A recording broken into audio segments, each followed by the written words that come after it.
Dragi roditelji, u ovom kratkom video zapisu pokazat ćemo kako možemo pripremiti senzorni poligon kod kuće. Dijete je najbolje da bude boso, jer putem bosih stopala osjeća se sva senzorna podružja taktilno, no ukoliko su moje taktilni podružaj prejak, može nositi čarape. Ova špaga nam služi umjesto gredice, dijete sunožno može hodati po njoj i osjećati se sigurno.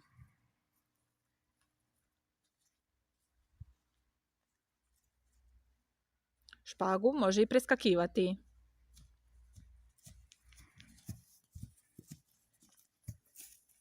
Špagu možemo i razdvojiti.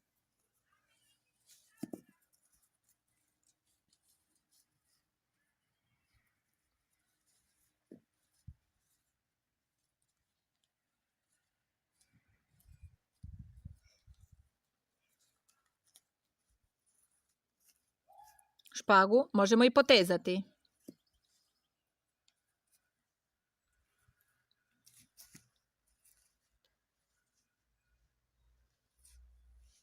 Ona nam može poslužiti kao graničnik.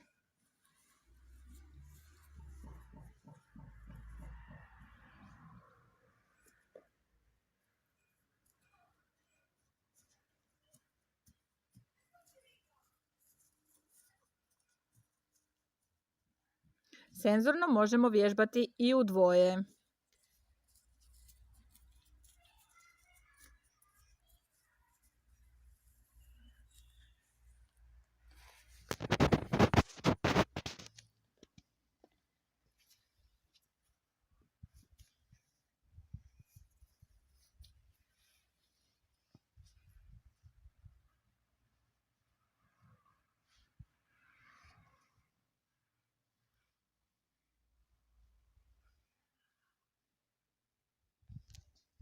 Guramo se stopalima.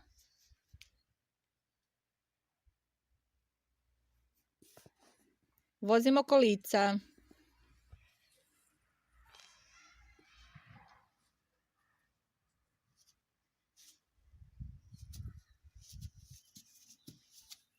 Motiviramo dijete da pravi palačinke,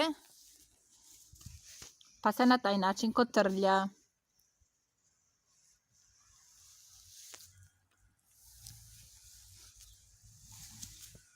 Motiviramo dijete na način da kažemo kako se kreće zmija. Ajde nam pokaži. Kako se kreće žaba. Hodaj kao medvjed. Hodaj kao mrav. Uz pomoć ležaljke možemo se provlačiti.